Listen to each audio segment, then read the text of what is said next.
chers camarades, bonjour à nouveau pour cette deuxième session de formation théorique sur le marxisme, le léninisme et surtout sur le matérialisme historique et dialectique.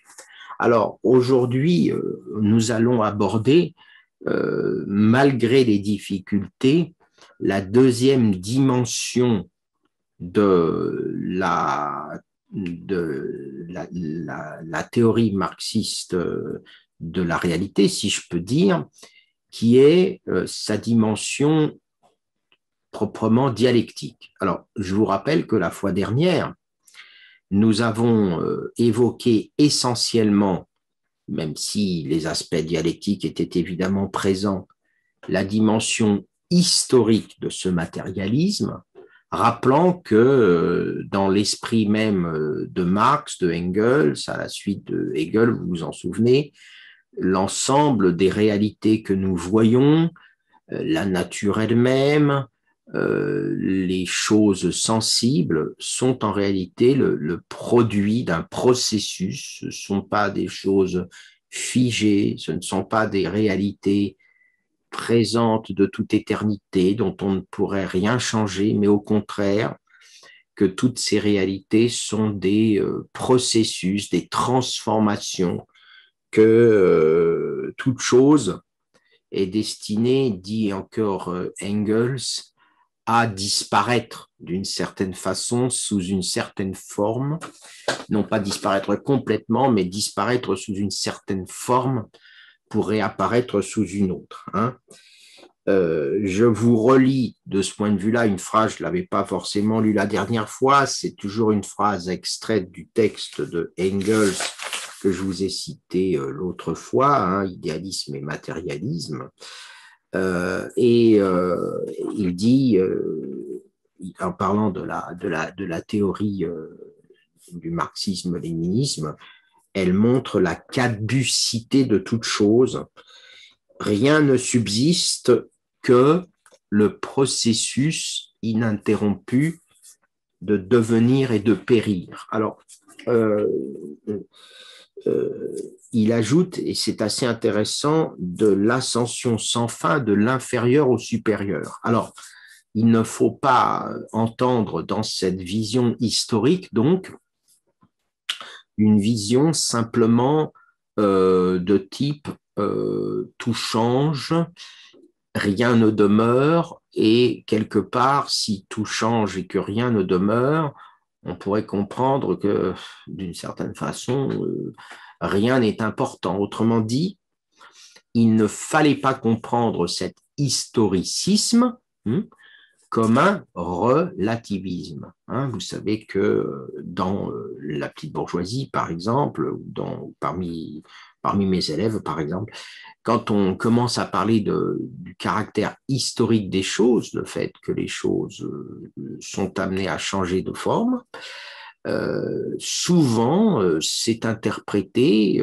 comme une manière de relativiser toute chose, de dire que rien ne demeure, donc tout se vaut. C'est ça le relativisme.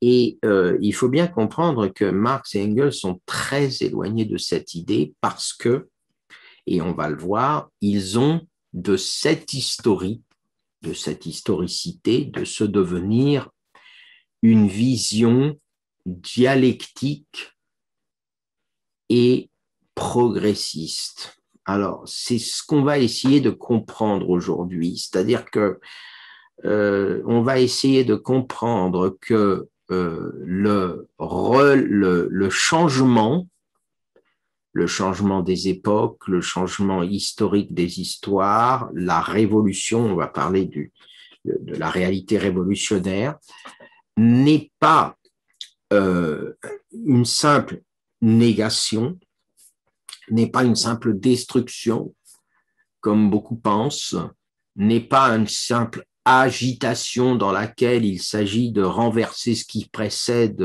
sans se préoccuper de ce qui va venir. Mais pour comprendre cela, pour comprendre que les choses qui changent ne changent jamais sans demeurer, donc là, vous voyez déjà, on a une difficulté théorique, les choses changent, mais en tant qu'elles disparaissent, elle demeure. Donc, vous voyez déjà, là, on a une vraie difficulté pour comprendre ça. Et pourtant, cette dimension, vous voyez, le fait que les choses, quand elles changent, elles demeurent, les choses, quand elles disparaissent, elles demeurent d'une certaine manière, et leur disparition fait partie de leur être. Eh bien, ça, c'est quelque chose que la dialectique va nous apprendre. Et en tant que la dialectique va nous l'apprendre, elle va nous faire comprendre pourquoi aussi il y a révolution et pourquoi la révolution n'est pas une simple insurrection, n'est pas simple renversement, n'est pas simplement négative, mais pourquoi la révolution est toujours un progrès. C'est pas du tout évident. Nous sommes bien placés, nous autres, pour savoir qu'il y a des tas de processus révolutionnaires qui sont des processus contre-révolutionnaires, donc qui sont des régressions. Regardez la disparition de l'URSS, la chute du mur de Berlin et toute la situation historique actuelle dans laquelle se trouve le monde ouvrier, par exemple.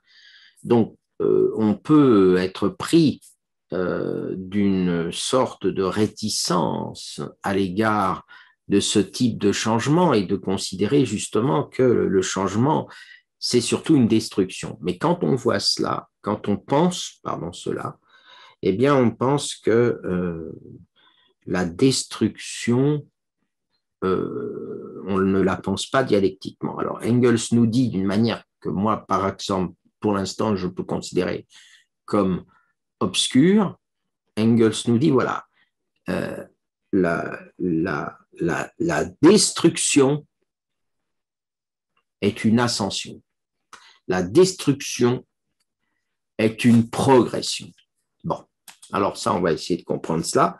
Et pour comprendre cela, nous allons devoir en passer, je dirais, en repasser par l'usage que Marx et Engels vont faire de Hegel. C'est chez Hegel, véritablement, que ces deux hommes ont compris ce qu'était la dialectique. Contrairement à beaucoup de post-hegeliens bourgeois allemands de l'époque, ils ne vont jamais mettre complètement Hegel de côté. Je vous avais cité cette anecdote, mais qui est bien plus qu'une anecdote, que Lénine a lui-même, en plein milieu de son activité militante et historique, lisait et annotait dans le détail la science de la logique de Hegel, mais on trouve aussi dans de très nombreux textes de Marx, je pense en particulier à ce texte vraiment fascinant qu'il a écrit à Argenteuil, d'où évidemment mon attachement aussi à ce texte, que ce qu'on appelle les manuscrits de 44, de 1844, avant qu'il soit expulsé de France à nouveau par ordre du préfet de police. Et donc, dans les manuscrits de 44, il rend hommage, notamment dans le troisième manuscrit, au travail de Hegel. Et c'est ça qu'on va essayer de comprendre. Et c'est pour ça qu'aujourd'hui, j'ai pris un café parce que pour expliquer la dialectique hegelienne et comment Marx et Engels vont prendre cette dialectique pour la renverser, ils vont expliquer qu'ils vont prendre cette dialectique pour la remettre sur ses pieds, alors qu'elle était sur la tête. Mais attention, ils vont tout garder d'une certaine manière de cette dialectique, sauf, nous allons le voir, son origine idéaliste. Alors voilà, qu'est-ce que c'est que la dialectique? C'est un mot qu'on trouve absolument partout. C'est un mot que parfois on assimile, par exemple, à la notion de contradiction. C'est un mot, au fond, dont très peu de gens sont capables de définir clairement ce dont il est question, comme par exemple ce rapport entre l'idée de dialectique et l'idée de contradiction. Souvent, on croit qu'il suffit qu'il y ait une contradiction pour qu'il y ait de la dialectique, qu'il suffit que la contradiction existe pour qu'il y ait de la dialectique. Or, c'est beaucoup plus compliqué que ça, car la dialectique ne nous présente pas du tout des contradictions face à face, ne nous présente pas du tout des contradictions figées, mais voilà, c'est ça qu'on va essayer de comprendre. Alors, Hegel lui-même, donc dans plusieurs de ses textes, va faire deux choses. D'abord, il va expliquer la dialectique, mais ce qui est très intéressant et ce qui va beaucoup inspirer Marx et Engels, c'est qu'il va l'expliquer, donc de son point de vue idéaliste à lui, mais en introduisant la question tout à fait centrale pour Marx et Engels, ça vous comprenez très bien, de la notion de travail. C'est à travers la notion de travail, et donc vous avez compris, hein, de travailleur, que Hegel, je vais y arriver, que Hegel va véritablement travailler ce concept de dialectique dans un passage dont vous avez tous entendu parler, mais qui fait un peu froid dans le dos à comprendre, ce qu'on appelle la dialectique du maître et de l'esclave. Alors, c'est cela qu'on va essayer d'expliquer ce matin. On va essayer d'expliquer ce que c'est que cette dialectique, pourquoi c'est une dialectique, et on va essayer ensuite de comprendre comment Marx et Engels, à partir de cette dialectique, notamment du maître et de l'esclave, vont matérialiser, on pourrait dire, la dialectique de Hegel. Vous voyez, ils vont la renverser, là c'est un texte, c'est un terme de Marx lui-même, ils vont la renverser en la réalisant. Ils vont mettre fin à Hegel en le réalisant. C'est-à-dire que dans l'esprit de Marx, d'une certaine manière, Hegel n'est pas allé assez loin dans le travail sur la dialectique. Alors tout d'abord, essayons de comprendre la dialectique avec des images. Enfin, c'est un peu plus que des images, ce sont plutôt des métaphores de la dialectique. Alors la première métaphore que je vais prendre, c'est celle des arches d'un pont. Alors, vous avez tous vu un pont et vous voyez que les pierres qui constituent ce pont, par exemple un pont romain, ces pierres sont lourdes et donc, en tant que ces pierres sont lourdes, elles chutent. Et ces pierres chutent, en fait, en vertu de la façon dont elles sont taillées, elles chutent les unes sur les autres. Et dialectiquement, en tant que ces pierres chutent, donc si vous préférez tombent du point de vue de la gravitation, il n'en résulte pas que le pont tombe, mais au contraire qu'il s'élève. Donc ça veut dire que quelque chose émerge d'une contradiction en tant que deux choses négatives, donc deux pierres qui chutent, qui tombent, annulent réciproquement ce qu'il y a de négatif en elles par leur négativité. Je vais prendre un autre exemple, j'essaye d'être le moins complexe possible. La pierre A chute, tombe, parce qu'elle est lourde. Elle chute sur la pierre B, mais la pierre B est lourde aussi. Donc, la pierre B, réciproquement, il faut qu'elle soit taillée pour, chute sur la pierre A. Ce qui fait que l'édifice tient et s'élève, c'est que ce qu'il y a de négatif dans la pierre A est nié par ce qu'il y a de négatif dans la pierre B. Le négatif est nié par le négatif, et moins par moins fait plus, donc il y a élévation. Voilà une première image de ce qu'est la dialectique. Cette première image, ce n'est pas un hasard si elle est prise dans le domaine de l'architecture, c'est-à-dire de l'activité technique des hommes. Car on s'aperçoit que la technique, j'y reviendrai peut-être dans d'autres séances, la technique est beaucoup étudiée par Marx et Engels, mais déjà par Hegel. La technique, qu'est-ce que c'est? Qu'est-ce que c'est que transformer la nature? Ce n'est pas du tout créer un pur et simple artifice. Ça n'est pas introduire dans la nature des choses qui ne sont pas naturelles. La technique consiste la plupart du temps à utiliser la négativité de la nature contre la négativité de la nature. Exemple, si je fabrique dans une forêt une cabane en bois,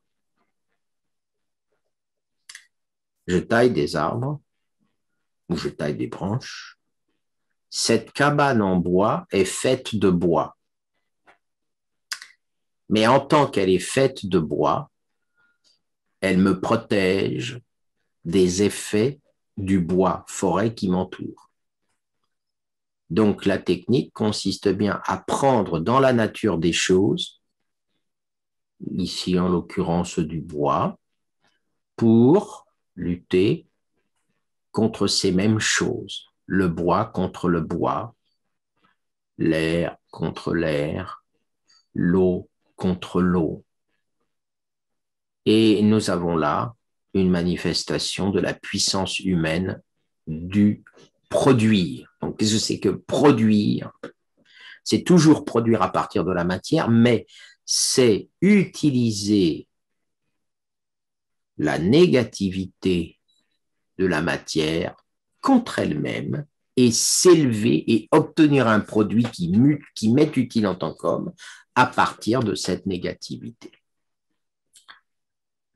La deuxième image ou la deuxième métaphore de la dialectique qu'emploie Hegel, c'est celle de la graine, de l'arbre et du fruit.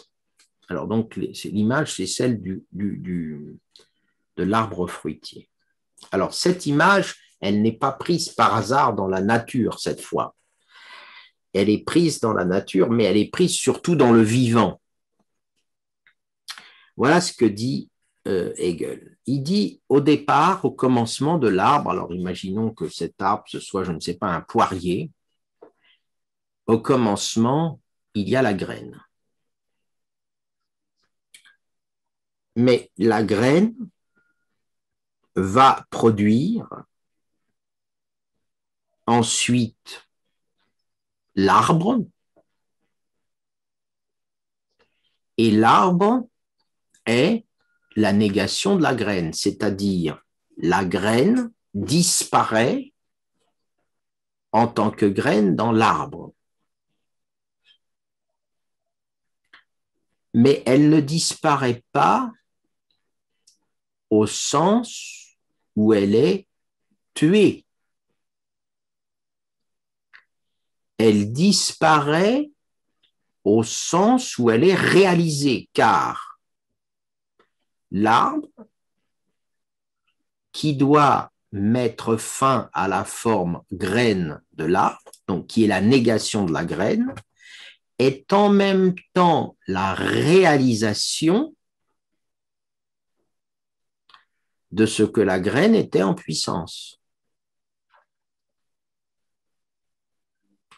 Ensuite, sur l'arbre, au printemps, enfin quand il y a un vrai printemps, pas comme maintenant, il y a la fleur.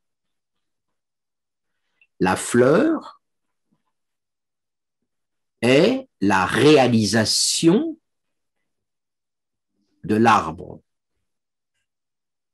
Et donc, par étape interposée, par figure interposée, la réalisation de la graine. Mais la fleur n'est pas destinée, à son tour, à demeurer fleur. La fleur meurt,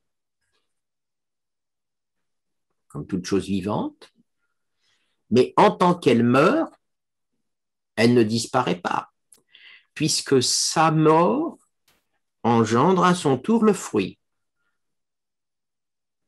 Le fruit est donc la négation de la fleur et en même temps sa réalisation. Elle supprime la fleur à l'instant même où elle la réalise, où elle l'élève à sa réalisation. Et une fois le fruit produit, et s'il tombe en terre, il redevient graine et ainsi de suite. Qu'est-ce qui nous apprend ce processus? Il nous apprend que dans la nature et dans les choses vivantes, alors j'insiste sur une petite remarque, que Engels, son véritable ouvrage théorique, vraiment à lui, ça va être ce qu'on appelle la dialectique de la nature, donc c'est pour ça que je vous en parle. Donc qu'est-ce qu'elle nous apprend cette image? Elle nous apprend que la nature elle-même nous montre un processus dialectique. Mais quel processus? Qu'est-ce que ça veut dire que la nature est dialectique? Ce que ça veut dire, c'est que la nature ne fonctionne pas avec des choses toujours semblables, toujours là, toujours toutes faites, mais que la nature fonctionne en tant qu'elle nie par la mort une chose, mais quand elle nie cette chose, elle la réalise. Exactement comme dans la succession des générations vivantes, que ce soit les hommes ou que ce soit les animaux, il faut que les anciens meurent pour que les jeunes vivent. Mais les jeunes ne vivent pas comme la négation des anciens, car les anciens sont morts pour laisser la jeunesse exister, et par conséquent, les jeunes sont en même temps qu'ils sont la suppression de l'ancien ou des anciens, ils en sont la réalisation. Donc, quand la vie nie la figure précédente, que ce soit la graine, la fleur, le fruit, ou que ce soit le père, ou que ce soit le grand-père, ou que ce soit la génération antérieure chez les animaux, quand la vie nie le précédent, il n'est plus totalement indifférent au précédent. Il n'est pas complètement et purement de l'autre côté du précédent. Il n'est pas devenu autre que le précédent.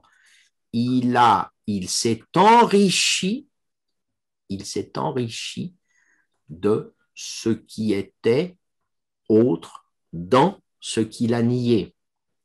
Exactement, j'y reviens, comme le pont s'enrichit, donc monte, de ce que les pierres se nient elles-mêmes dans leur pesanteur. C'est parce que les pierres, en quelque sorte, sacrifient mutuellement leur pesanteur que le pont s'élève et lutte contre la pesanteur. Bon. Donc, vous voyez qu'on commence à comprendre un peu à travers cette image que la dialectique, ça n'est pas simplement le fait qu'il y a des contradictions. Au contraire, celui qui pense que toute contradiction est dialectique se trompe. Il y a des contradictions non dialectiques. Par contre, quand est-ce qu'une contradiction est dialectique? Elle est dialectique lorsque, en réalité, les deux choses qui s'opposent ne s'opposent pas comme deux choses absolument distinctes, mais qu'elles s'opposent et qu'elles se combattent en s'enrichissant de ce qu'elles combattent. La seule contradiction dialectique, c'est lorsque je grandis de ce que j'ai tué. Et je grandis de ce que j'ai tué, ça veut dire que, par exemple, un peuple qui va combattre et vaincre un autre peuple conserve ce qu'il a tué dans sa victoire, est agrandi, est enrichi par ce qu'il a tué. Alors, je reconnais que ce n'est pas facile à comprendre, mais on va essayer de mieux le comprendre maintenant avec le problème, enfin plutôt l'affaire bien compliquée de la dialectique du maître et de l'esclave. Alors, tout d'abord, juste un tout petit rappel d'histoire philosophique, mais enfin qui a vraiment son importance. Il y a un philosophe français commentateur qui s'appelle Kojève, qui dans les années 1920, donc en même temps que la révolution socialiste, Kojève a fait des cours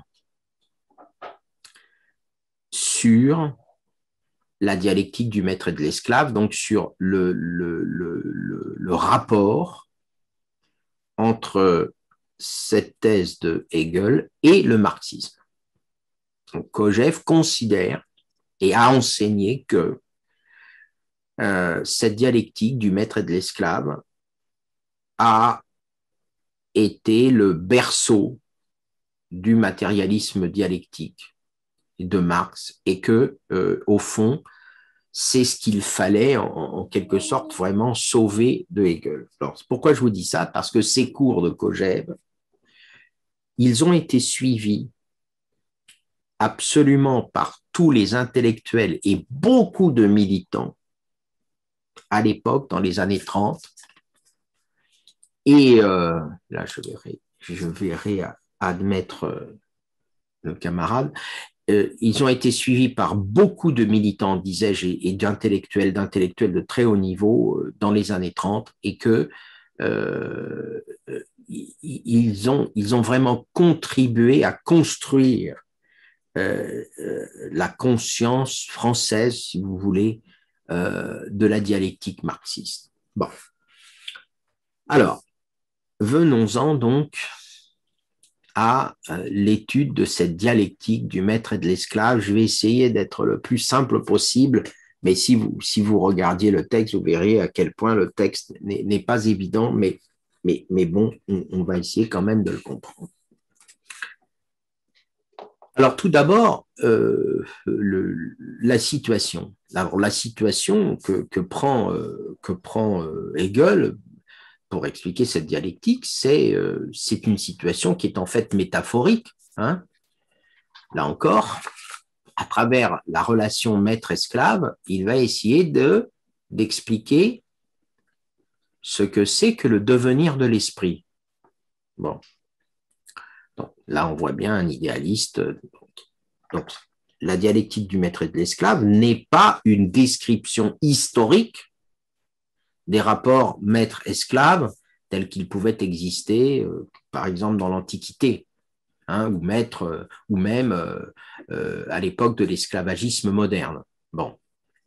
Toutefois, il faut bien prendre conscience que, à l'époque quand même où écrit Hegel, dans les années 1810-1820, l'esclavagisme moderne, c'est-à-dire les formes modernes triangulaires, coloniales de l'esclavagisme, vont bon train. C'est l'époque des grandes conquêtes coloniales, c'est l'époque de l'enrichissement considérable de la bourgeoisie colonialiste et monopoliste. Donc, évidemment, quand il parle de la dialectique du maître et de l'esclave, il y a quand même un environnement historique très, très important. Hein. Je vous rappelle que la révolution de 1848, par exemple, va une première fois abolir l'esclavagisme et que, évidemment, cette abolition va se perdre ensuite parce que cette révolution ne dure pas. Bon. Alors, je vous dis, chez Hegel, c'est une métaphore. Mais de quoi est-ce que c'est la métaphore? Alors, qu'est-ce que c'est qu'un maître et qu'est-ce que c'est qu'un esclave? Un maître, c'est quelqu'un, c'est un homme qui, par la violence des armes,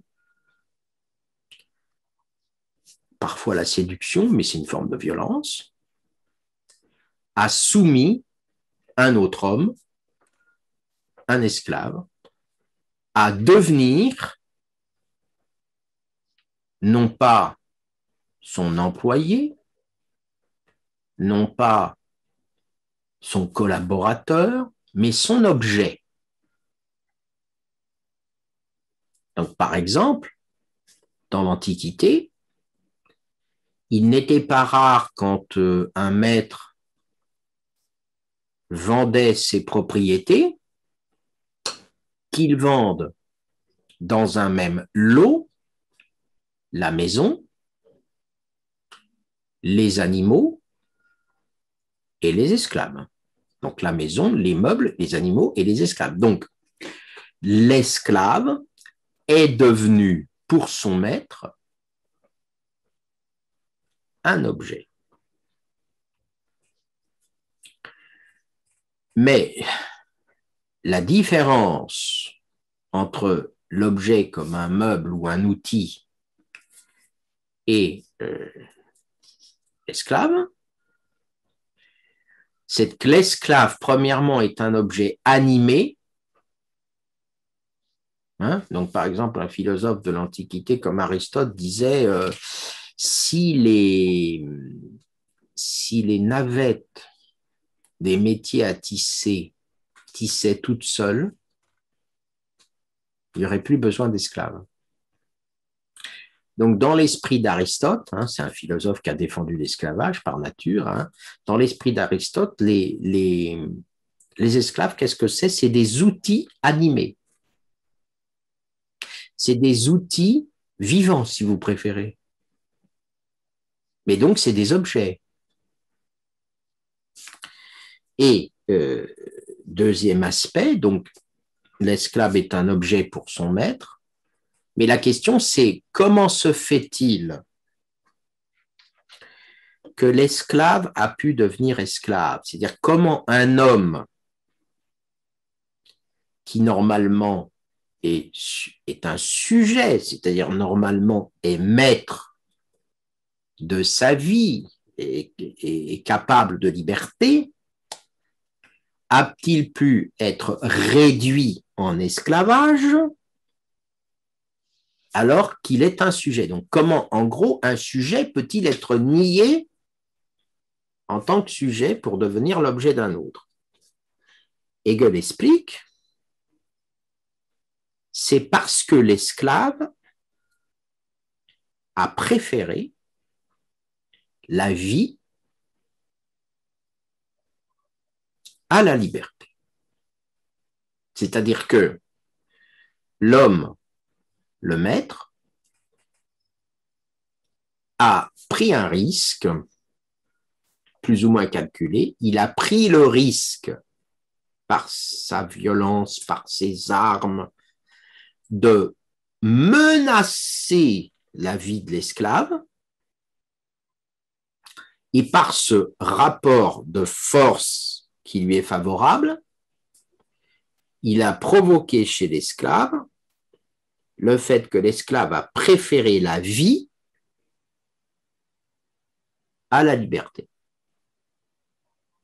Si l'esclave, vous l'avez compris, si l'esclave n'avait pas si l'esclave n'avait pas préféré la vie à la liberté, s'il avait décidé de conserver sa subjectivité ou sa liberté jusqu'au bout, le maître n'aurait eu aucune prise sur lui. On ne peut pas avoir de prise sur celui qui ne tient pas à la vie.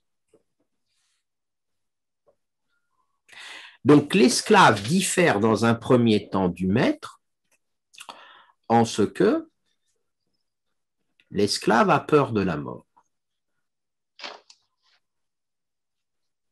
alors que le maître n'en a pas peur. Il n'a pas peur de la mort. Il est dans la guerre, il est le guerrier, il n'a pas peur de la mort et par contre, il met en danger la vie de l'esclave. Alors, une fois que le maître a soumis l'esclave,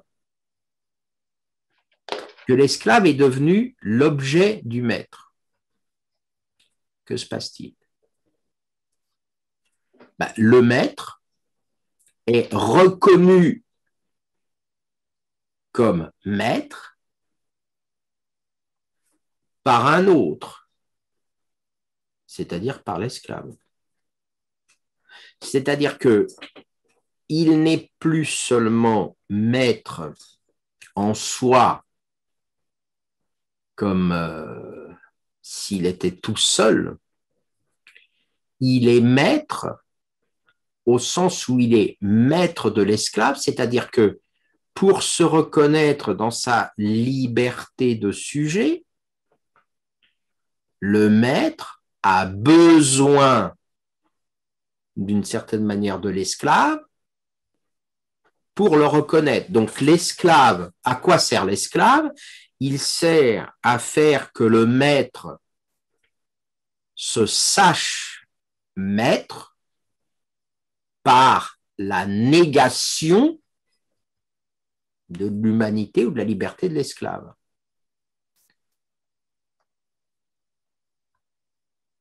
L'esclave n'est plus que l'instrument de la réalisation et de la conscience du maître comme maître.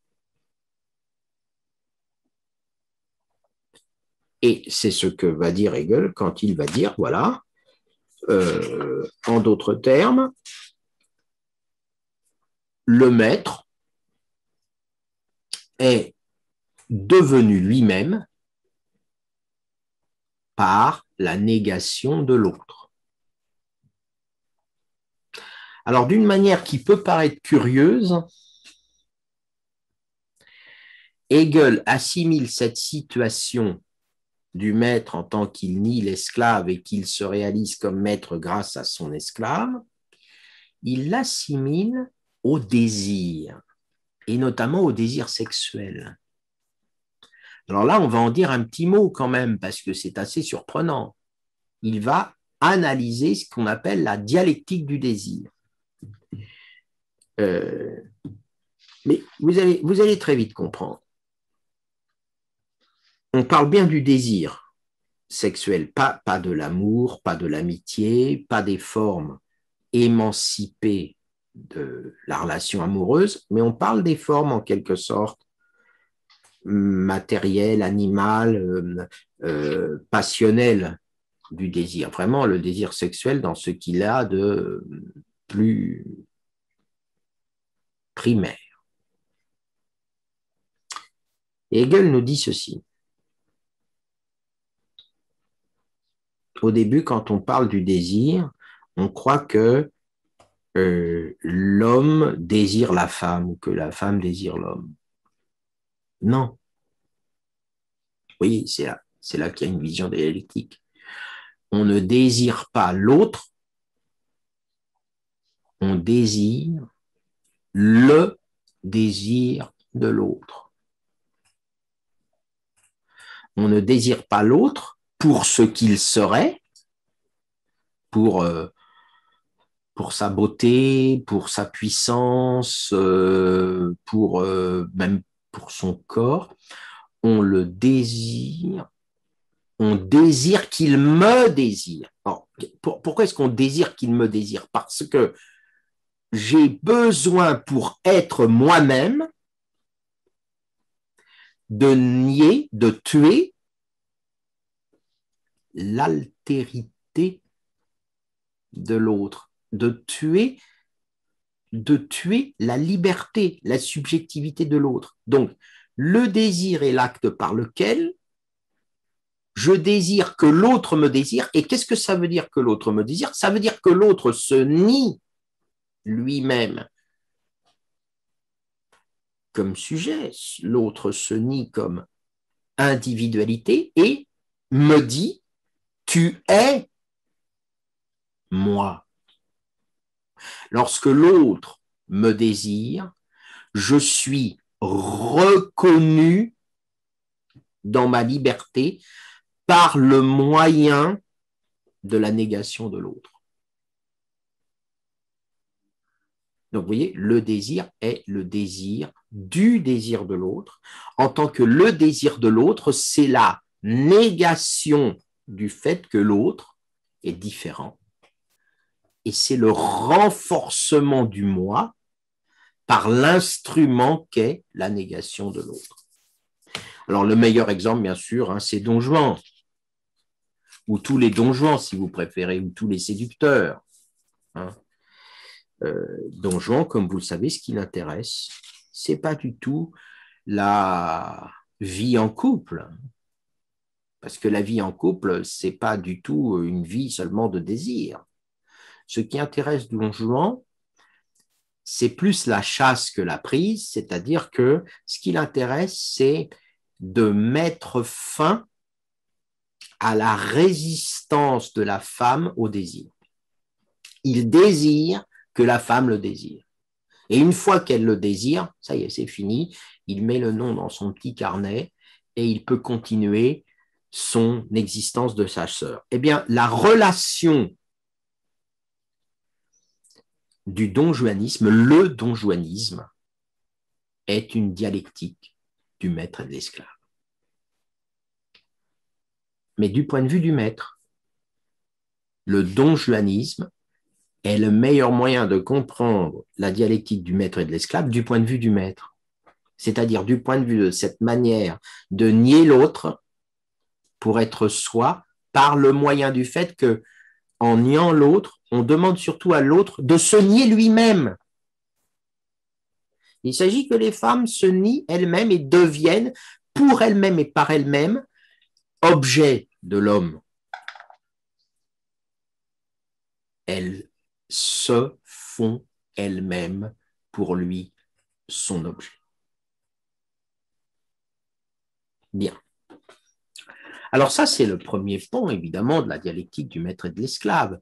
Le maître est maître par la reconnaissance de la négation que l'autre fait de lui-même. Donc là, l'esclave n'est plus lui-même.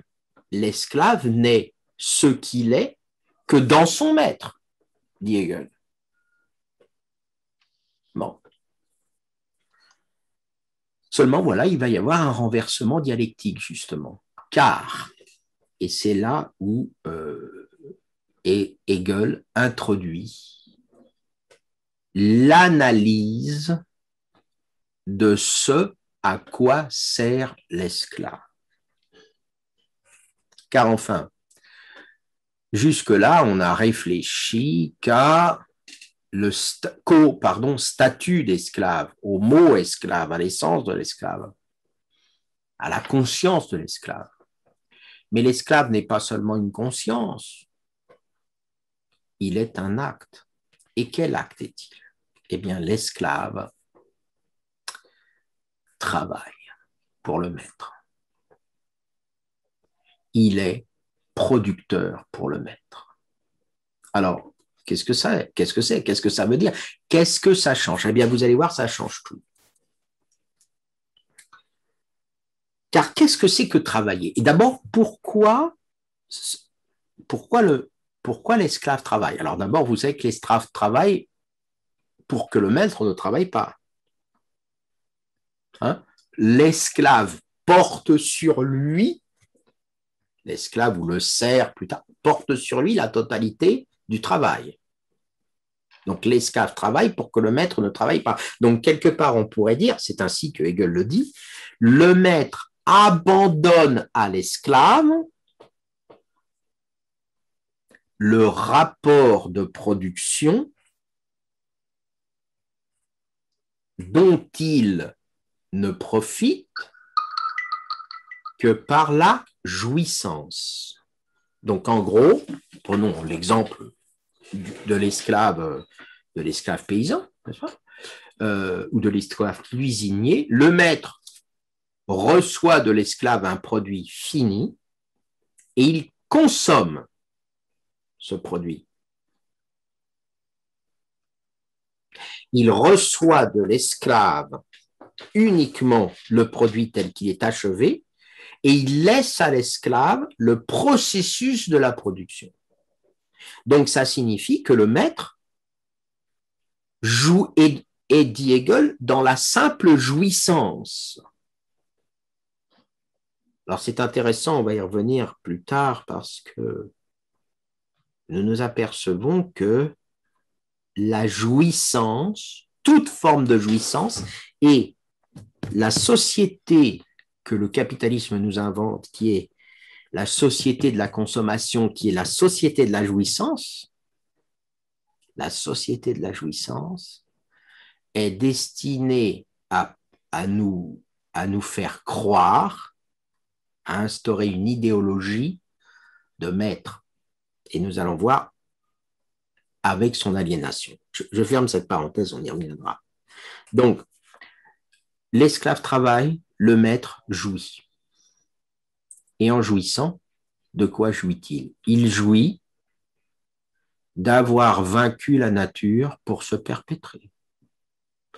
Il jouit de se nourrir, il jouit de dormir, il jouit de ses vêtements, il jouit de sa maison, il jouit du feu que l'esclave lui fait dans sa cheminée, etc. Il jouit d'avoir vaincu la nature pour se perpétrer. Mais c'est pas lui qui l'a fait, c'est l'esclave qui a fait le feu. C'est l'esclave qui a cultivé la terre, c'est l'esclave qui a fait la nourriture, c'est l'esclave qui a nettoyé sa maison. Alors, ça nous amène évidemment à cette fois à analyser la structure de la conscience de l'esclave en tant qu'il travaille, chose que le maître ne voit pas, puisque le maître, lui, se contente, un, de voir l'esclave comme un simple objet, et deux, se contente de jouir des produits. Donc, j'ai envie de dire, le maître voit le produit sans voir la production. Il jouit de l'objet, il jouit de se réaliser à travers la négation de l'objet sans voir le processus de production, sans le voir et surtout sans en bénéficier. Alors, quelle est la différence? C'est que dans la production, dit Hegel, donc dans le travail, l'esclave est confronté à ce qu'il appelle l'indépendance des choses. Ou si vous préférez, la résistance des choses. La terre, quand il s'agit de la labourer, elle résiste. Elle peut même fortement résister.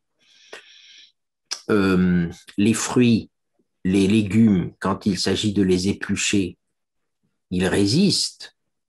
Ils ont de la dureté, etc. Il faut couper le bois. Il faut fabriquer le fer. Il faut, etc. Autrement dit, le travail suppose de se confronter à des choses qui me résistent. Donc, qu'est-ce qui fait l'esclave? Vous vous souvenez que le maître nie l'esclave dans son existence de sujet. Mais l'esclave, il nie aussi la chose, puisqu'il la transforme. L'esclave travaille la terre, donc il nie la résistance de la terre. Mais la manière dont l'esclave nie la chose n'est pas du tout la même que la façon dont le maître nie l'esclave. Car la différence, c'est que l'esclave nie une chose qui lui résiste. Et comme il la transforme, comme il transforme la terre en un champ, comme il transforme le champ en légumes, comme il fabrique un pont, comme il fabrique une cabane, comme il fabrique une maison, il a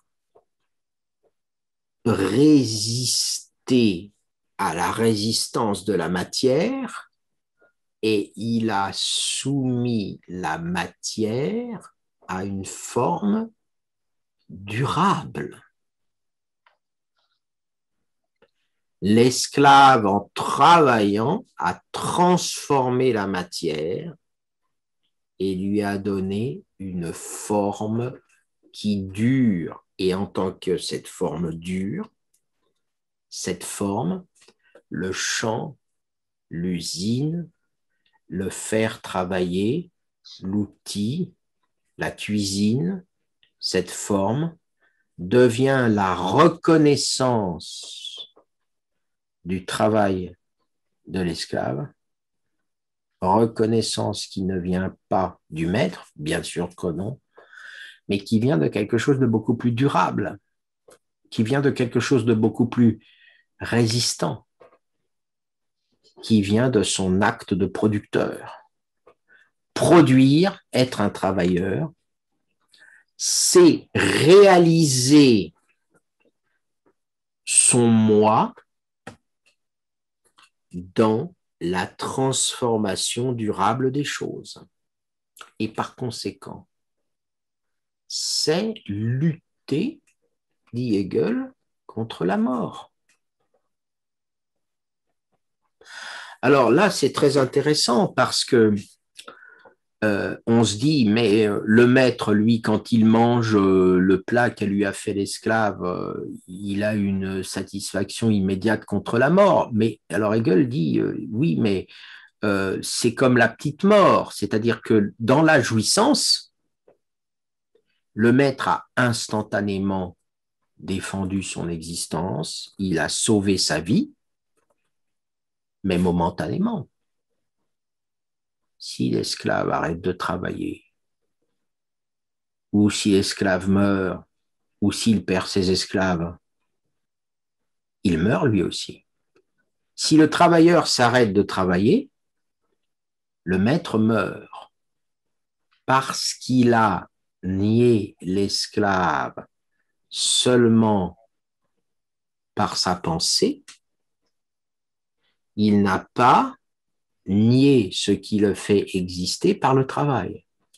Et donc, paradoxalement, l'esclave, parce qu'il est travailleur, parce qu'il s'est réalisé dans la forme de la nature, parce qu'il a donné sa forme à la nature, l'esclave devient le maître du maître. Il devient, dit Hegel, la vérité du maître.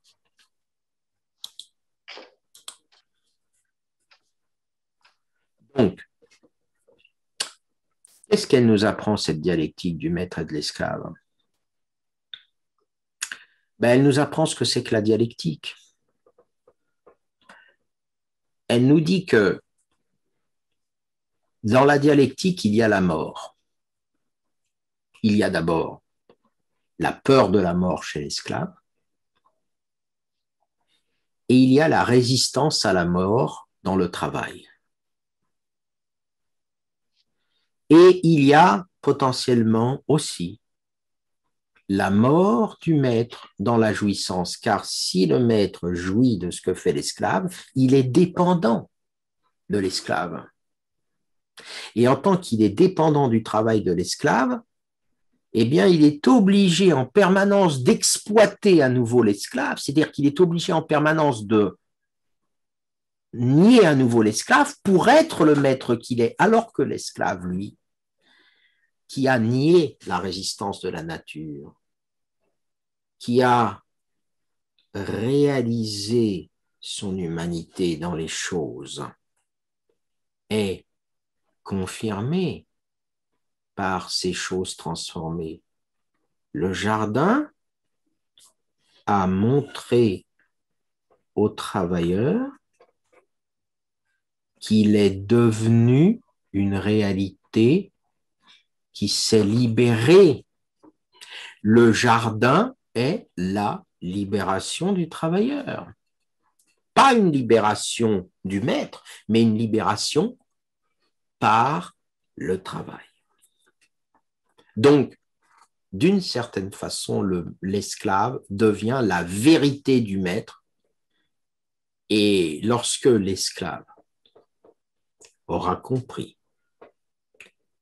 qu'il est en réalité plus proche de la vérité de son être que le maître, quand il aura compris que le maître se croit le maître alors qu'il n'est que le maître en pensée, alors que lui est le maître en réalité du maître, alors que l'esclave est le maître en réalité du maître, quand l'esclave aura enfin une bonne conscience de ce qu'il est, lorsqu'il aura pris conscience de sa capacité à nier la nature, à exister en tant qu'homme à travers son travail, lorsque le travailleur aura pris conscience que son travail est sa manière même de se réaliser comme un moi, eh bien, il pourra renverser le maître. Il sera Spartacus.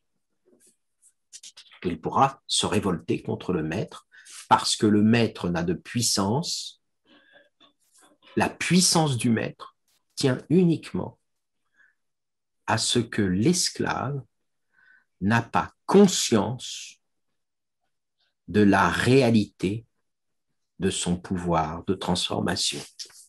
Je vais maintenant passer à la deuxième phase, c'est-à-dire à la façon dont Marx et Engels vont prendre cette dialectique du maître et de l'esclave et la renverser, la mettre sur ses pieds, comme ils vont dire.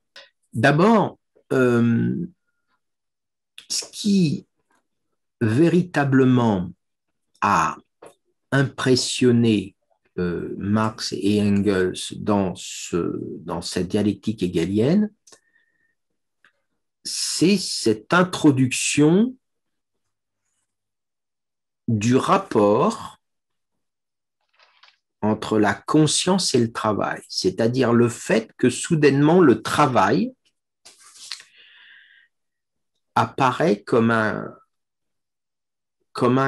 concept beaucoup plus compliqué qu'on ne croit, alors que jusqu'à présent, en gros, lorsque Marx écrit, le travail, il est un peu monopolisé par les philosophes et les économistes anglais, Adam Smith, Ricardo, tout ce que Marx a lu de façon très très précise. Il a lu tous les philosophes capitalistes et libéralistes anglais.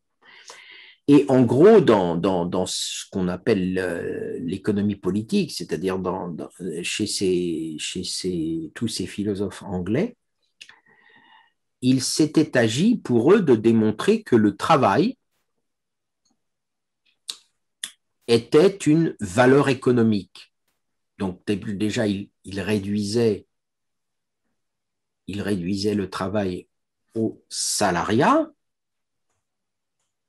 Donc de ce point de vue, la distinction entre capital et travail n'est pas vraiment uniquement celle de Marx au départ, elle est déjà présente chez Adam Smith, par exemple. Hein. Je vous rappelle que Marx, par exemple, dans les manuscrits de 44, recopie des passages entiers d'Adam Smith. Donc, le travail était réduit au salariat et le travail était vu, on va le dire comme ça, d'une façon strictement économique.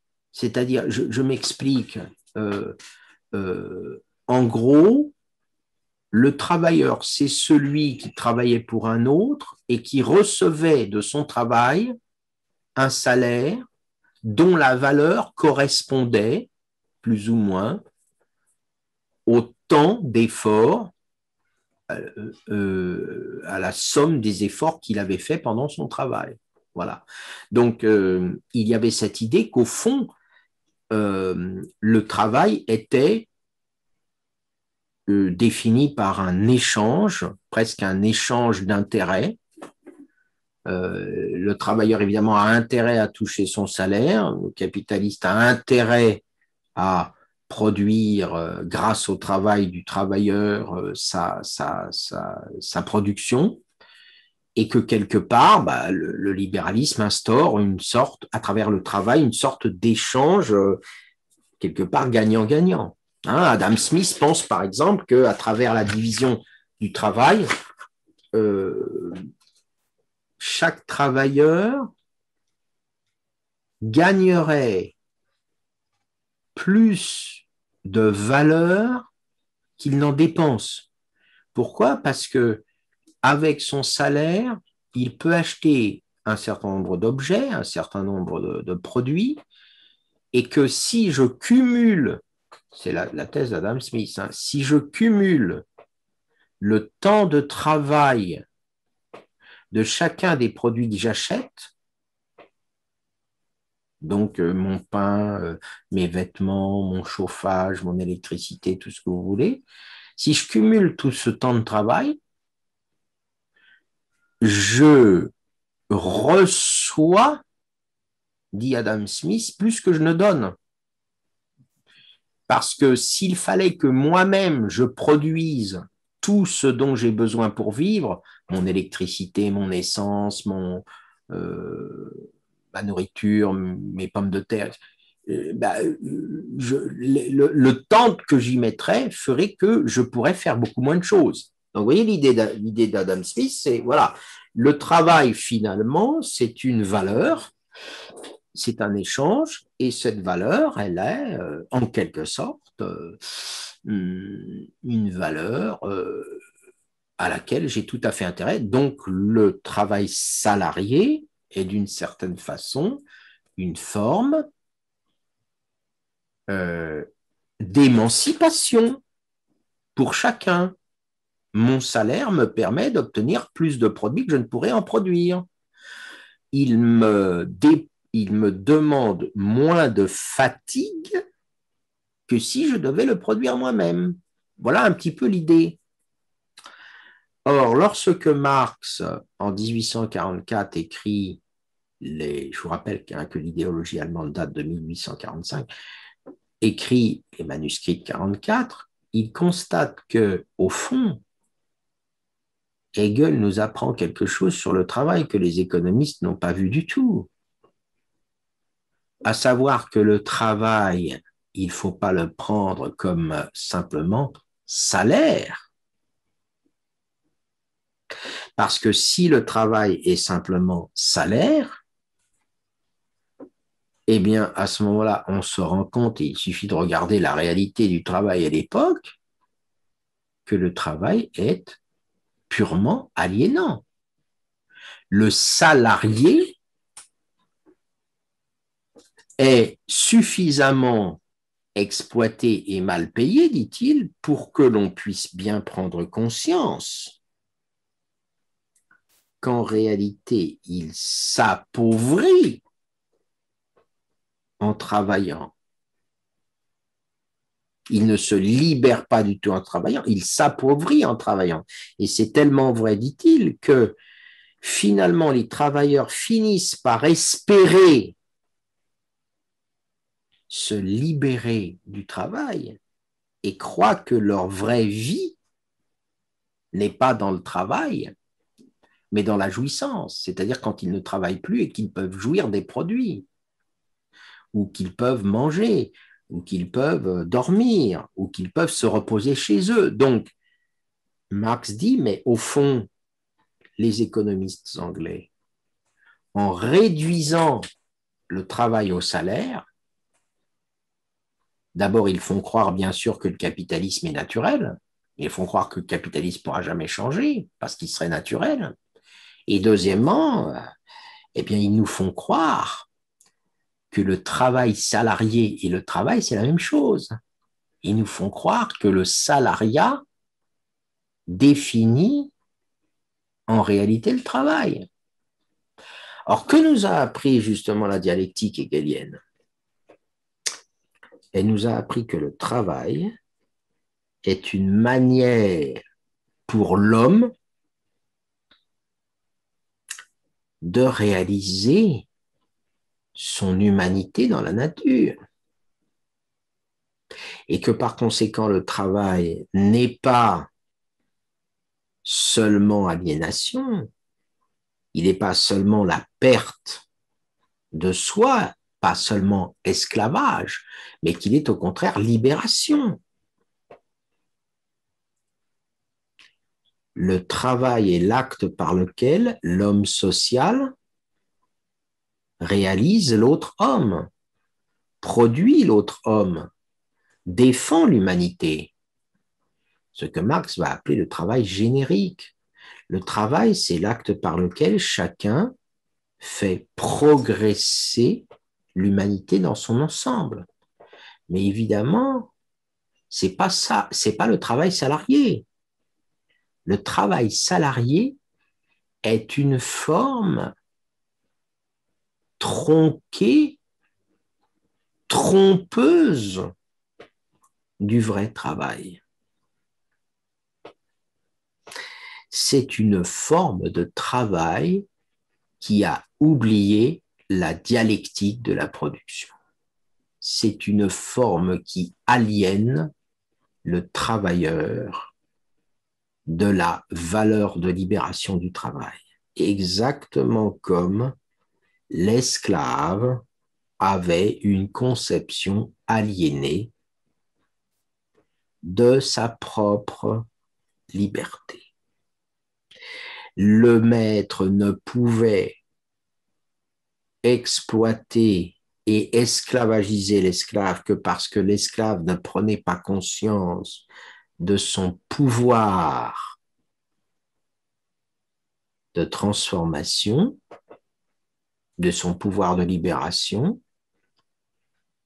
et de la même façon, le salariat, forme moderne de l'esclavage, est la façon dont le capitalisme trompe le travailleur sur la vérité de sa production.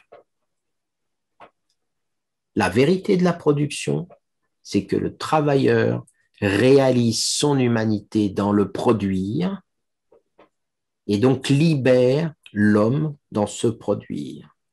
Mais le salariat a retourné le travail contre le producteur. Le salariat a aliéné le producteur à son travail et il finit par produire cette chose aberrante que le salarié ne rêve que d'une chose, c'est de vivre sans travailler.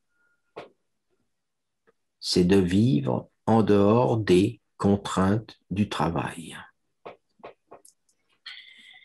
Mais pour en arriver là, pour en arriver à comprendre que les économistes anglais nous présentent une forme aliénée du travail, pour en arriver à comprendre que les économistes anglais ne voient pas la dialectique du travail, il faut retourner la dialectique hegelienne, il faut la remettre sur ses pieds, dit Marx. Alors, qu'est-ce que ça veut dire? Eh bien, ça veut dire d'abord, premièrement, que le travailleur n'est pas une réalité, comment dirais-je, abstraite. Le premier défaut de Hegel, et donc de tous les idéalistes, et les économistes anglais sont des idéalistes, c'est de croire qu'on peut parler du travail en général, qu'on peut parler du travailleur en général, du salariat en général, alors que il n'y a jamais rien d'autre que des travailleurs dans des rapports déterminés de production. Autrement dit, on ne peut pas parler du travailleur, de l'esclave, du maître, sans évoquer la façon dont la société dans son ensemble a structuré l'économie du travail. Les rapports de production de l'Antiquité grecque ne sont pas du tout les mêmes que les rapports de production du 19e siècle. Donc, on ne devrait pas dire, par exemple, le travail ou le travailleur. On devrait dire, par exemple, le travailleur dans la sidérurgie, dans la Ruhr, en Allemagne, au 19e siècle, à la fin du 19e siècle. Pourquoi? Parce que ces rapports déterminés de production, qu'est-ce qu'ils produisent comme différence? Ils produisent le fait que le rapport de production, c'est l'ensemble des rapports de propriété ou d'appropriation des instruments de production. Donc, ça signifie que si par exemple j'ai une production, si j'ai par exemple une société essentiellement déterminée par des grands propriétaires terriens, le rapport de production entre le grand propriétaire terrien, le fermier d'une part et le serf d'autre part, ce sont des rapports de production qui vont engendrer une certaine manière de travailler. Le rapport de production du capitalisme du milieu du 19e siècle, qui est déjà un rapport de production de développement de la manufacture, qui est un rapport de production déjà très financiarisé, avec beaucoup de banques, avec l'importance du commerce, avec la libéralisation des échanges, fait que le travail n'y a pas du tout la même forme et que les formes d'exploitation du travail ne sont pas du tout les mêmes. Autrement dit, le rapport du travailleur à la production ne vient pas du tout, comme le pensait Hegel, de sa conscience, de la conscience qu'il a de son rapport à la matière, de la conscience qu'il a de son rapport au maître, de ce qu'il comprend lui-même de son exploitation, mais il vient de ces rapports de production qui le déterminent. Autrement dit, le renversement que va nous proposer Marx et Engels dans l'idéologie allemande, c'est qu'il ne s'agit pas du tout de croire que ce qui est en jeu dans le travail, c'est la réalisation de sa conscience. Ce qui est en jeu dans le travail, c'est la façon dont les rapports de production déterminent la conscience que j'ai de mon statut de travailleur, de mes droits, de ma religion, de ma morale, de mes goûts esthétiques. Alors, dans un petit texte, alors je vous avais fait envoyer un petit texte la dernière fois. En fait, c'est un texte, mais vous le retrouverez, mais je vais vous en parler, qui est un texte qui est extrait d'un ouvrage qui vient après, qui est de 1857, qu'on appelle Contribution à la critique de l'économie politique.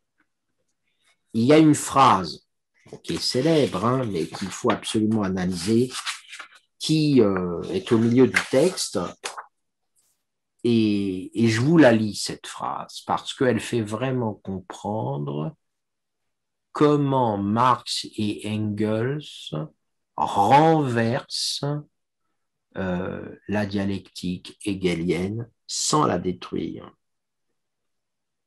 Cette phrase est la suivante. Ce n'est pas la conscience des hommes qui détermine leur être, c'est inversement leur être social qui détermine leur conscience. Hein? Ce n'est pas la conscience des hommes qui détermine leur être, c'est inversement leur être social qui détermine leur conscience. Alors, qu'est-ce que ça veut dire? Ça veut dire que je ne peux pas, comme faisait Hegel, penser que ce qui se joue dans le travail, c'est l'histoire de mon esprit, ou la libération de mon esprit. Car la façon dont je pense, la façon dont je crois, la façon dont je prends conscience du monde qui m'entoure, la façon dont je consomme, la façon dont je travaille à l'école, la façon dont je pense la politique, tout cela est déterminé, plus ou moins consciemment, par ma place dans les rapports de production. Si je suis dans la classe dominante, la bourgeoisie capitaliste, ma conscience va produire les représentations, les pensées, les valeurs, les religions, les goûts et les goûts artistiques, les opinions politiques qui, en fait, défendent les intérêts de la classe à laquelle j'appartiens. Alors, prenons un exemple. On ne va pas prendre l'exemple politique tout de suite parce que c'est celui auquel nous pensons immédiatement, mais prenons un exemple autre qui est celui de la religion.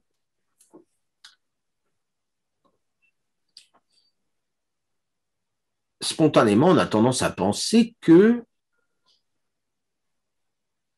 la religion et les différentes religions tiendraient à un aspect purement idéal, c'est-à-dire à la conscience que les hommes se font de leur rapport à Dieu.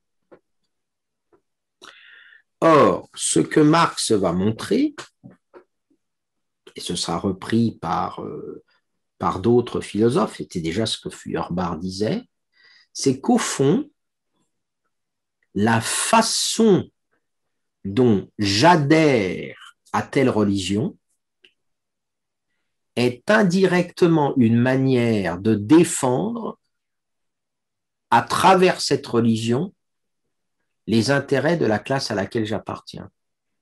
Par exemple, le protestantisme, c'est-à-dire ce qu'on appelle la réforme, hein, le fait qu'à un moment donné, il y ait une partie du monde chrétien qui va se scinder entre les réformés et les catholiques. Eh bien, le protestantisme, qui apparaît comme une distinction sur le plan de la conscience, c'est-à-dire une distinction de religion, comme une division dans la superstructure de la pensée religieuse, est en fait la forme religieuse que prennent les capitalistes pour justifier le développement des intérêts capitalistes. Pourquoi? Parce que dans le protestantisme et au niveau de la pensée, donc au niveau de la pensée religieuse, il y a cette idée tout à fait fondamentale que la foi est confirmée et, comment dirais-je, défendue par les œuvres. C'est-à-dire, d'une certaine façon, c'est mon acte, ce sont mes actions, c'est mon activité sociale, c'est mon acte qui défend et qui permet d'espérer que je vais être sauvé.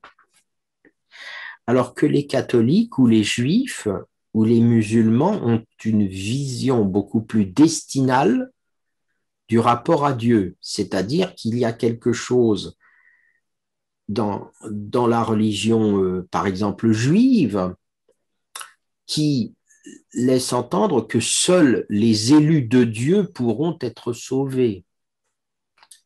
Donc le protestantisme apparaît en apparence comme une forme religieuse d'évolution des consciences, de l'histoire des consciences, mais en réalité, c'est sur le plan de la conscience un reflet des besoins matériels de la classe capitaliste en tant qu'elle a besoin de montrer que la liberté d'entreprendre constitue contre l'État, contre les anciens rapports de production, quelque chose qui doit être renversé. Donc, le capitalisme a besoin du protestantisme pour produire l'idéologie religieuse qui défend ses intérêts. Et ça explique pourquoi le protestantisme, sous des formes variées, va se développer comme une traînée de poudre dans le milieu de la bourgeoisie capitaliste et dans les pays qui vont faire leur révolution industrielle plus tôt que d'autres. Donc voilà, ce n'est pas, je reprends la phrase, la conscience qui détermine la vie, l'être, c'est l'être social, c'est-à-dire ma place dans les rapports de production qui détermine ma conscience. Je ne suis pas protestant parce que ma conscience soudainement a réfléchi religieusement d'une manière nouvelle. Donc le protestantisme n'est pas une figure autonome qui viendrait d'elle-même par la liberté changer le monde. Le protestantisme est une figure dépendante de l'évolution des rapports de production. C'est parce que le capitalisme, sur le plan économique, change les classes dominantes, c'est parce que le capitalisme a besoin de développer sur le plan des rapports de production, des rapports liés à la liberté d'échanger, que sur le plan de la superstructure idéologique, la religion va donner, on va dire comme ça, au capitalisme la conscience dont il a besoin. Mais sans que les acteurs, sans que les croyants protestants aient forcément conscience qu'ils défendent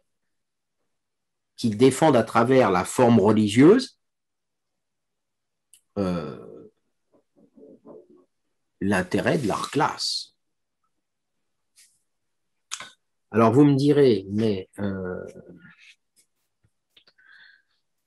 pourquoi est-ce que l'idéologie, donc ce dont on vient de parler, j'aurais dû le dire, ce dont on vient de parler, à savoir le fait que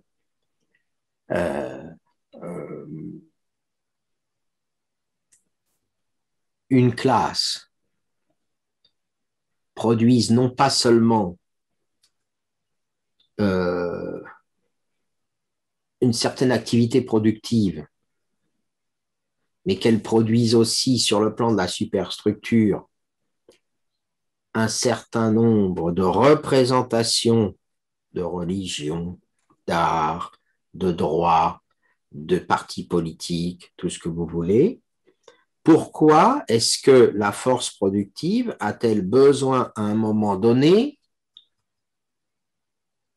de l'idéologie pour exister alors qu'elle a déjà, en apparence, la domination matérielle? Pourquoi est-ce que la bourgeoisie a besoin, pourquoi le capitalisme a-t-il besoin de développer une idéologie sur le plan de la superstructure alors que le capitalisme est déjà en passe de devenir dominant sur le plan économique et matériel? En d'autres termes, pourquoi l'idéologie? Pourquoi est-ce que la structure économique de la société, pourquoi la base concrète, c'est les termes de Marx, hein, pourquoi la base concrète a-t-elle besoin de développer un reflet abstrait? Pourquoi a-t-elle besoin de développer une philosophie? Pourquoi a-t-elle besoin de développer une idéologie politique, le libéralisme, par exemple, ou le protestantisme? Pourquoi a-t-elle besoin de développer un art? Pourquoi a-t-elle besoin de développer Hollywood? Hein, on a un bon exemple. Je vais prendre cet exemple d'ailleurs. Vous, comme moi, je suppose, vous regardez des films à la télé ou sur Netflix et donc on regarde tous un peu les productions d'Hollywood, vous savez, les super productions, etc. Bon. Quand on étudie un peu le message idéologique de ces super productions, on s'aperçoit que à chaque fois, il s'agit de défendre non pas seulement le modèle américain, mais qu'il s'agit de défendre l'idéologie de l'individu héroïque qui sauve le monde.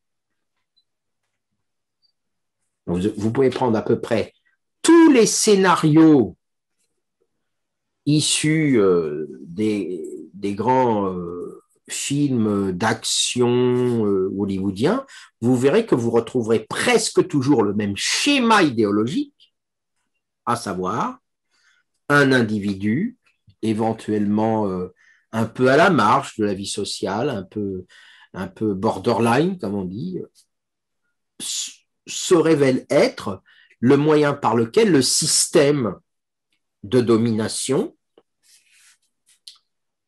le système politique de domination, le système idéologique de domination, le système économique de domination, va corriger ces contradictions et va s'en sortir vainqueur. alors que ce système était en train de se disloquer, en train de se corrompre. Bon. Un exemple très simple, l'individu qui sauve la Constitution américaine de ces dérives, de la dérive de certaines des agences américaines, vous voyez, des choses comme ça. Où on a même plus naïf, on a le président américain qui sauve le monde par son action en tant que soldat. Enfin, donc c'est ça une idéologie, c'est-à-dire que à raison d'un matraquage mondial, une idéologie dominante instille un mode de conscience parmi les consommateurs de ces produits, et on se dit, mais pourquoi finalement, alors que le capitalisme l'emporte matériellement, pourquoi est-ce qu'il a besoin de ce matraquage idéologique? Pourquoi a-t-il besoin? Pourquoi je vais faire un raccourci, pourquoi Wall Street a-t-il besoin d'Hollywood? Ou si vous préférez, pourquoi on pourrait adapter, pourquoi Wall Street a-t-il besoin de Marvel Studios? Bon. Alors ça, c'est expliqué par Marx d'une façon extrêmement fine. Et c'est là-dessus que je vais finir la leçon d'aujourd'hui, à savoir, c'est là où on comprend, où on commence à aborder à travers cette dialectique matérialiste la question de la période révolutionnaire. Donc, on a compris, on a des rapports de production qui sont des rapports d'exploitation, qui sont des rapports institués comme des rapports de propriété des moyens de production et d'échange, des rapports de domination économique. Mais, en vertu de la dialectique du travail dont je parlais tout à l'heure, et donc en vertu, vous vous souvenez de la dialectique du maître et de l'esclave, les rapports de production étant fondés tous sur l'exploitation du travailleur, ils sont fondés sur une contradiction qui est que plus ces rapports de production s'installent, plus le travailleur perd en moyens d'existence. Donc, plus les rapports de production capitaliste se développent, moins le travailleur vit de son travail et plus il est exploité par celui-ci. Donc, à un moment donné, le nombre des travailleurs qui tombent dans l'exploitation devient de plus en plus majoritaire et le nombre de capitalistes devient, par le monopolisme, de plus en plus minoritaire. Donc, là encore, les rapports de production ne sont pas du tout des rapports figés.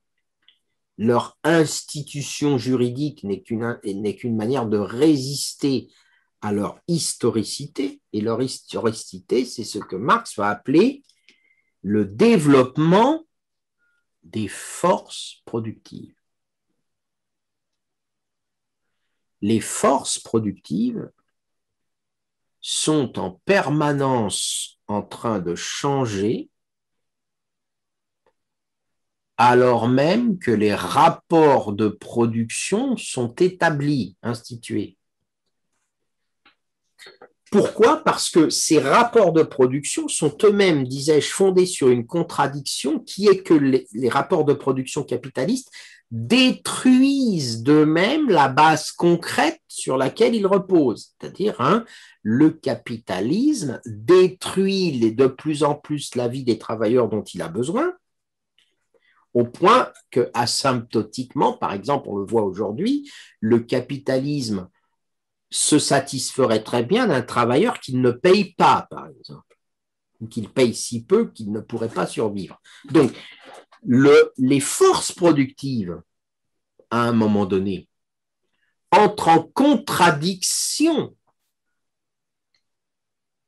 frontale avec les rapports de production.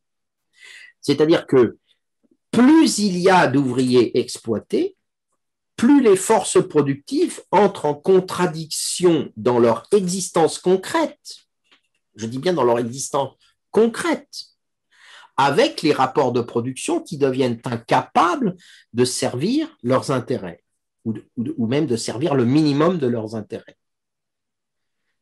Cette dissociation entre l'état des forces productives et les rapports de production produit ce que Marx appelle l'ère de la révolution sociale.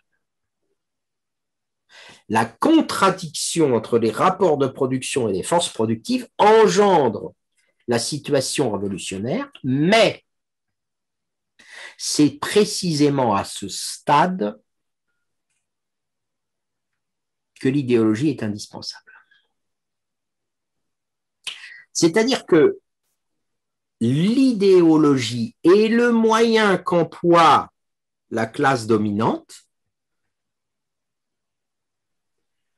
pour maintenir des rapports de production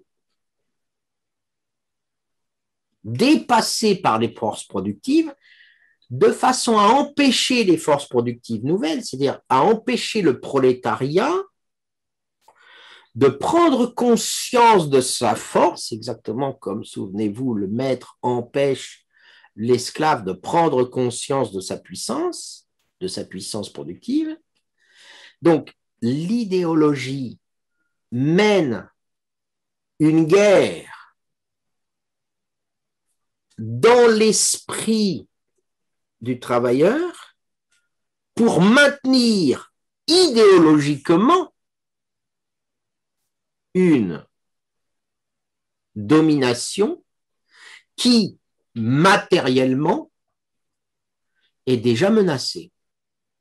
Donc, quand Marx dit « ce n'est pas la conscience qui détermine l'être, mais c'est l'être social qui détermine la conscience », vous voyez bien que ça n'est pas un reflet purement mécanique. Il y a dans la conscience un stade d'aliénation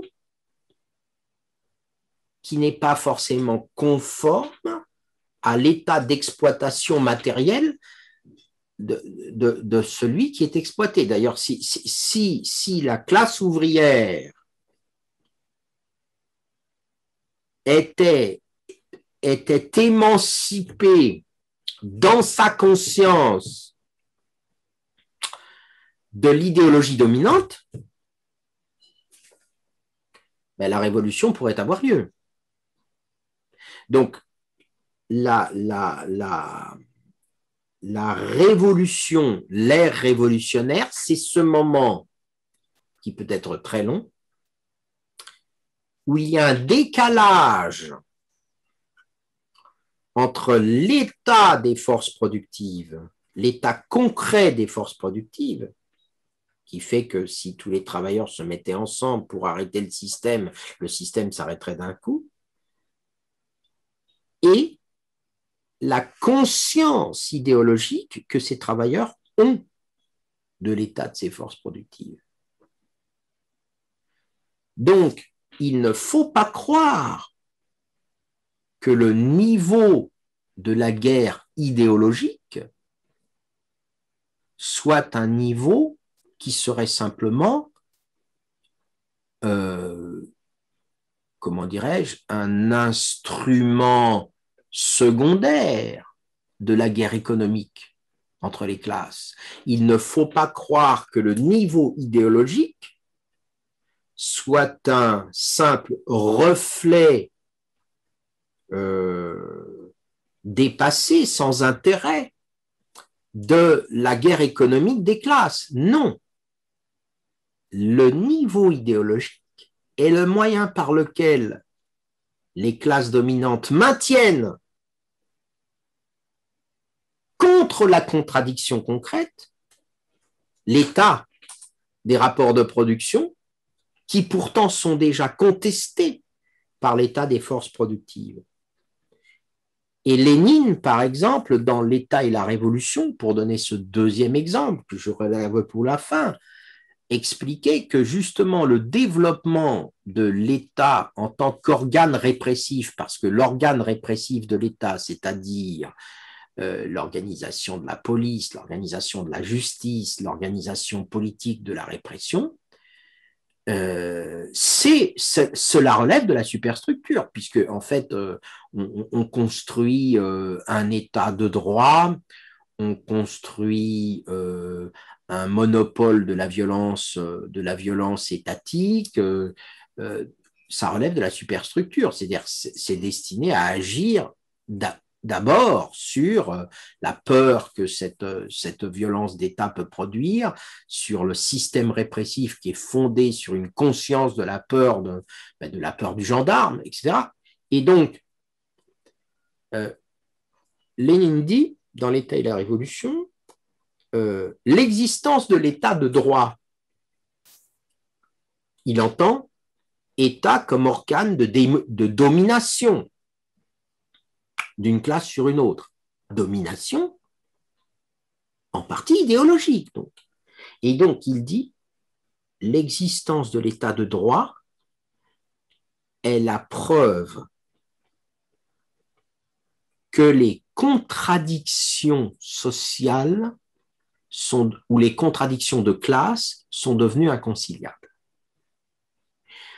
C'est-à-dire, dans une phase où la lutte des classes a rendu les contradictions entre les forces productives et les rapports de production inconciliables, où il n'y a plus d'accord possible entre le prolétariat et la bourgeoisie, entre le capital et le travail, dans cette phase-là, l'État répressif, avec sa domination idéologique, devient pratiquement le seul moyen pour la classe dominante de maintenir les rapports de production par lesquels elle domine. Donc, d'une certaine manière, le développement de l'État répressif est un indice de la situation révolutionnaire. Mais situation révolutionnaire, justement, ne veut pas dire, malheureusement, révolution. Parce que pour qu'il y ait révolution, il faut qu'une contre-idéologie puisse être attribuée à la classe exploitée. C'est-à-dire qu'il faut que la classe exploitée soit, grâce à un organisme politique, un parti politique, il faut qu'elle puisse connaître une contre-formation idéologique. Il faut mener la lutte de classe sur le plan idéologique pour que les classes dominées soient armées pour lutter contre l'idéologie des classes dominantes. Donc, vous voyez que, d'une certaine manière, ce matérialisme est un matérialisme qui n'est pas mécaniste comme parfois on le présente. Ce n'est pas l'infrastructure économique qui domine toutes les superstructures. Le niveau de la superstructure participe du système de la domination. Il est traversé par des luttes propres, même si les formes qu'il prend ne sont pas libres, elles ne sont pas le produit d'une liberté des esprits, d'une liberté des consciences, d'une liberté de la religion, elles ne viennent pas de nulle part, pourrait-on dire, elles viennent toujours des rapports de production et des rapports entre les rapports de production et des rapports déterminés, dit Marx, entre les rapports de production et les forces productives, et par conséquent, ces changements idéologiques sont toujours de nature à cacher une contradiction que l'on refuse de considérer comme telle. Alors, je vous lis la fin, puis je vais m'arrêter là, je vous lis la fin de ce texte. À un certain stade de leur développement, les forces productives matérielles de la société entrent en contradiction avec les rapports de production existants, ou ce qui n'en est que l'expression juridique, avec les rapports de propriété au sein desquels elle s'est émue jusqu'alors. De forme de développement des forces productives qu'elles étaient, ces rapports deviennent des entraves. Alors s'ouvre l'époque de la révolution sociale. Mais c'est pas, je répète, c'est pas parce que s'ouvre l'époque de la révolution sociale que s'ouvre la révolution. Pour que s'ouvre la révolution, il faut que sur le plan idéologique, la lutte des classes entre les classes dominantes et les classes dominées prenne à son tour en charge la lutte idéologique comme un instrument de la lutte économique réelle.